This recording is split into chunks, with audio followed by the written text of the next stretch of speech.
Town hall की ये शानदार बिल्डिंग और ऐतिहासिक इमारत अपने आप में ये बताने के लिए काफ़ी है कि एमसीडी कितनी पुरानी थी। 1860 में टाउन हॉल बना और 1866 में इसका कंस्ट्रक्शन पूरा हुआ। म्यूनिसिपल कॉरपोरेशन के इंजीनियर ने ही इस टाउन हॉल को बनाया। पीले और सफ़ेद रंग का पत्थर और ऐसी नक्काशी कि चांदनी चौक ही नहीं, दिल्ली ही नहीं, पूरे भारत के लोग इस नक्काशी को देख के मंत्रमुग्ध हो जाते थे। ऐसा था टाउन हॉल, और टाउन हॉल में सबसे पहले काबिज हुई थी एमसीडी यानी municipal corporation of Delhi, Delhi नगर निगम। और ये बिल्डिंग इतनी पुरानी है और इसी से अंदाज़ा लगाया जा सकता है कि दिल्ली नगर निगम कितनी पुरानी थी। एक वक्त था जब टाउन हॉल की एक अलग शान हुआ करती थी। टाउन हॉल की खूबसूरती अलग थी। गलियारे से चुने हुए प्रतिनिधि निकलते थे, बीच में फव्वारा था।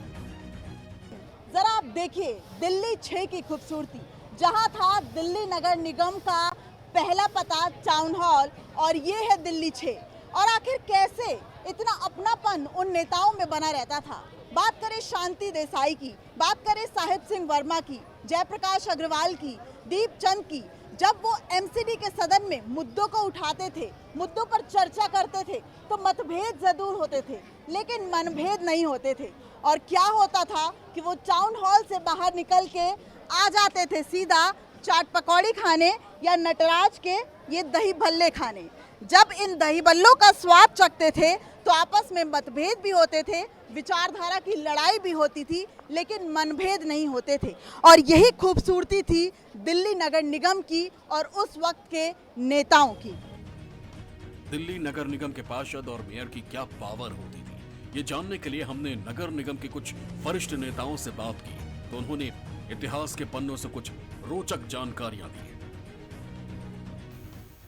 और ऐसा भी मौका आया कि जब किसी एमपी को काम वाम करवाना पड़ता था तो टेलीफोन करके, भाई साहब ज़रा वो एक हमारा काम करवा देना, ये नंबर है, मेरी बहन वहाँ रहती है, सड़क टूटी है, उसको ज़रा बनवाना है। मतलब एमपी के पास कोई फंड नहीं होता था तो इलाके में कोई काम कर सके। यही पोजीशन मेट्रोपॉलिटन मेंबर की थी।